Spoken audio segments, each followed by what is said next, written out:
Next guest is going to be Mr. Huỳnh Anh Trí, is Phạm Thanh Nghiên husband. He's a former political prisoner and blogger.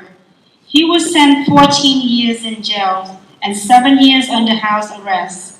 He's dedicated his life to promote democracy, human rights, freedom of expression, the environmental protection, and press freedom in Vietnam, strongly committed a national sovereignty. Huỳnh Anh Trí has been an active member of network of Vietnam bloggers. Through his advocacy, he has challenged government, oppression, and censorship, working tirelessly to defend the rights of Vietnam citizens. His efforts have made him a prominent figure among those striving for greater political and civil liberty in Vietnam.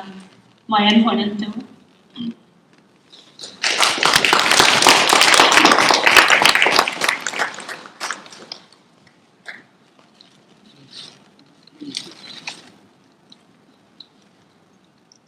Dạ, kính thưa các cô, chú bác, bạn chị em. Xin lỗi con không biết tiếng Anh. Việt.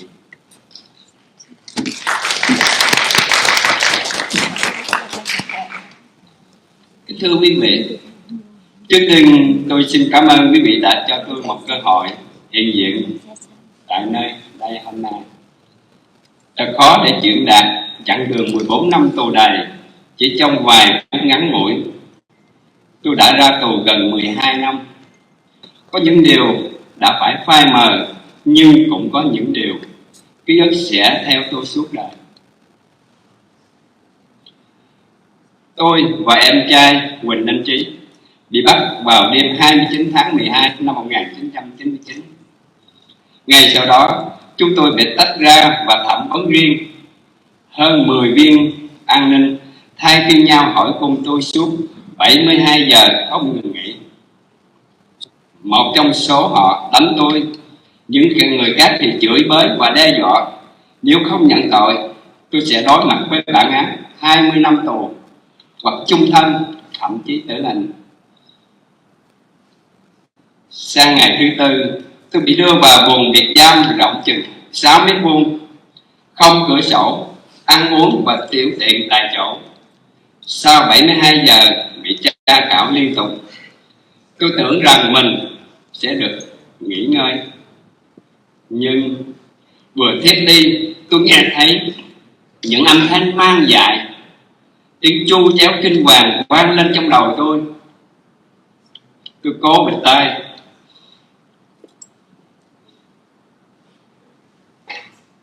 I'm sorry. Nhưng âm thanh ấy càng lúc càng rợn người. 26 năm đã trôi qua, đôi khi âm thanh đó vẫn bất ngờ quay lại, khiến tôi hoảng loạn. Tôi bị biệt giam khoảng 1 năm rưỡi trước khi ra tòa. 8 tháng đầu, tôi liên tục bị gọi cùng một lúc.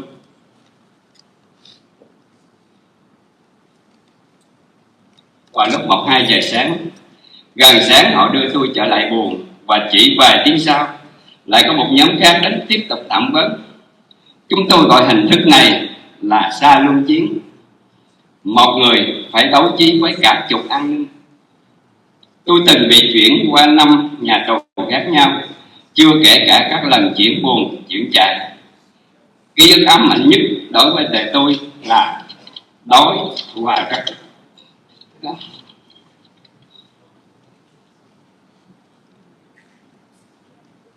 không ai có thể sống nổi ngần ấy 5 tù nếu chỉ dựa vào khẩu phần ăn của nhà tù cung cấp. Chúng tôi sống được là nhờ sự đùm bọc của các tu sĩ Công giáo, những người bị bắt sau năm 1975 chỉ vì là họ là tu sĩ. Đói và thèm khát đến mức có hôm tỉnh dậy, tôi thấy miệng mình dính thứ gì như chất bột màu trắng. Tôi chợt nhớ đêm trước mình đã mơ được ăn no.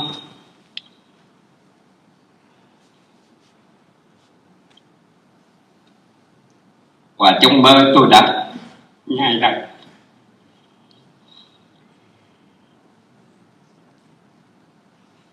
Điều ấy giải thích vì sao quanh miệng tôi dính những chất màu trắng vào sáng hôm sau. Kính thưa quý vị, tôi và em trai tôi bị kết án 14 năm tù cùng vụ, còn 36 người khác nữa bị kết án từ 2 năm đến 20 năm. Gần 10 người đã chết vì đói, vì lao động khổ sai, vì bệnh tật không được chữa trị. Chưa kể đến những người chết trong các vụ án khác như ông Nguyễn Minh Tân, hàng ngày vẫn lao động cuốc đất, nuôi cá, gặt lúa, nhưng chết vì không có gì để ăn. Tù chính trị và cả tù hình sự đều phải lao động khổ sai, làm các công việc nặng nhọc như khai quang, cuốc đất, trồng rau. Nhưng những năm đầu chúng tôi chưa bao giờ được ăn những gì mình làm ra. Dù chỉ là vài cọng rau, nhiều khi tôi phải hái cỏ non nấu lên để mà ăn hai rau. Chúng tôi nhiều lần tuyệt thực để phản đối ngược đãi, yêu cầu có cai ngục thực thi đúng chính sách quy định do chính nhà nước của họ đề ra. Cuộc tuyệt thực lâu nhất kéo dài đến 14 ngày tại trại giam Xuân Lộc năm 2010, với hàng chục tù nhân chính trị tham gia. Sau sự kiện đó, chúng tôi bị chuyển trại. Tôi thì bị đưa về nhà tù An Phước, tỉnh Bình Dương. Thưa quý vị, 14 năm tù không chỉ là sự chịu đựng những bi kịch của cá nhân mình, mà còn phải chứng kiến nỗi đau biết bao người đồng cảnh. Tôi chưa từng thấy ai bị đánh chết, nhưng có nhiều người chết vì ngược đãi một cách tinh vi và có hệ thống. Ví dụ, người mắc bệnh tim mạch, cao huyết áp bị cấm mang thuốc và họ chết. Như ông Lê Thân, ông Phan Văn Trước, nguồn nước bẩn, thực phẩm ôi thiêu, bồn cầu hỏng không sửa, từng chút một hủy hoại cơ thể tù nhân. Tù đày không chỉ là tra tấn, bệnh tật, chết chóc, mà còn là sự cô lập tinh thần. Chúng tôi bị cách ly khỏi tù hình sự, bị kiểm soát mọi giao tiếp với nhau, vì không được sử dụng giấy bút, không được đọc sách báo, nên chúng tôi không thể viết, không thể đọc, không thể ghi chép lại bất cứ điều gì tai nghe mắt thấy, hoặc chỉ đơn giản là viết về những cảm xúc mình đã có. Không ít lần tôi ý định tự tử và từng chuẩn bị một cái chết cho mình, nhưng có một sức mạnh vô hình mà sau này tôi tin đó là Thiên Chúa đã nâng đỡ tôi phải sống để chiến thắng. Chỉ ít là không thất bại trước chỉ ít là không thất bại trước thế lực tà.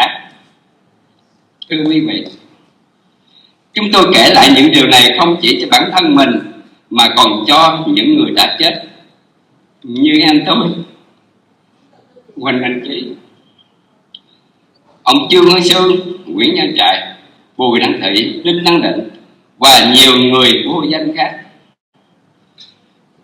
Chúng tôi kể thay cho những người vẫn đang bị giam giữ, những người không có cơ hội cất tiếng nói cho chính bản thân mình. Tôi mong rằng quý vị, những tiếng nói mạnh mẽ vì tự do, vì nhân quyền sẽ không quên những nơi còn trong bóng tối, những con người vẫn đang chịu cảnh tù đày vì tranh đấu cho tự do. Và xin thần cảm ơn Chúa.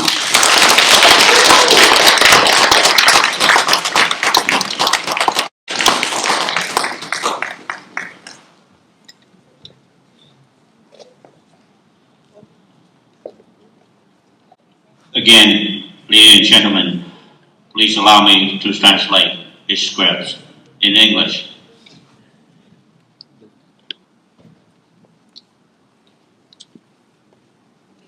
Ladies and gentlemen, first I would like to thank you for giving me the opportunity to be here today.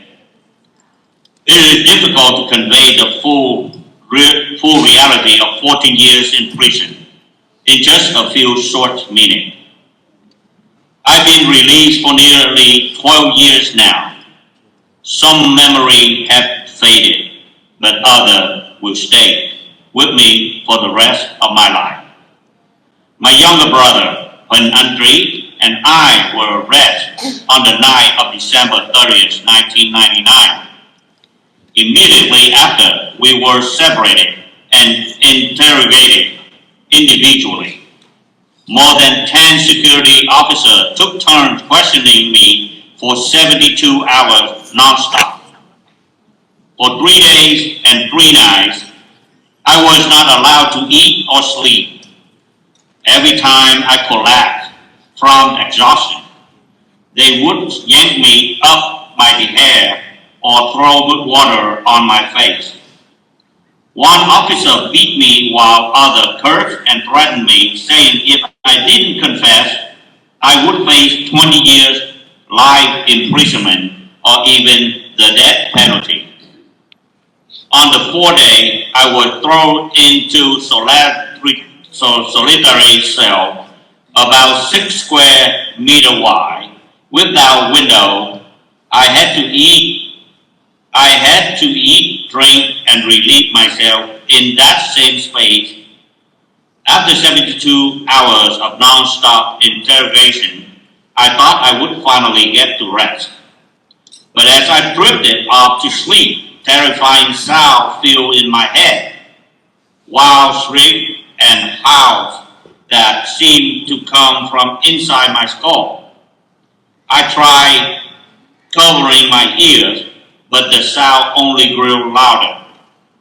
Even now, 26 years later, those sounds sometimes return, sending me into a panic. I was held in solitary confinement for about a year and a half before even seeing a courtroom. For the first 8 months, I was frequently called in for interrogation at 1 or 2 a.m. Near dawn, they returned to my cell, only for a different group to come in a few hours later to continue questioning. We call this method rotational assault. One prisoner mentally battling dozens of security officers. I was transferred through 5 different prisons, not counting all the time I was moved between cells and camps. But the most haunted memory of all was hunger, deep, running hunger. No one could survive so many years in prison on the state food, not ration alone. We survived thanks to the care and sharing of Catholic priests, many of whom had been jailed after 1975 simply for being clergy. I was hungry. I once woke up to find a white powdery substance around my mouth. Then I remembered I had dreamed about eating a full meal, and I had been chewing in my sleep. That explained the white residue around my lip was the next morning. My brother and I were sentenced for 14 years in prison. Alongside of us, 36 others were tried in the same case, sentenced to between 2 and 20 years. Nearly 10 of them died from starvation, forced labor, untreated illness, and that's not counting those who died in those cases like Mr. Nguyễn Minh Tâm, who worked every day farming, wrestling, raising fish, and yet died because there was nothing to eat. Both political and criminal prisoners were subject to forced labor. I did everything from clearing land, digging ponds, and growing vegetables, but we were never allowed to eat what we proud, not even a single leaf. We had to gather wild grass and cook it as substitute greens. We went on hunger strike many times to protest mistreatment and demand that prison authorities follow their own policy. The longest hunger strike that took place lasted for 14 days at Xuân Lộc prison in 2010, with dozens of political prisoners participating. After that, we were transferred. I was sent to Phút prison and the Nhân province. 14 years in prison meant nothing, not only enduring personal hardship, but also witness the suffering of many others in the same plight. I never saw anyone beaten to death, but I saw many die from more subtle, systematic abuse. For example, those with heart disease or high blood pressure were denied their medication and they died, like Mr. Lê Thăng and Mr. Phan Văn Trượng.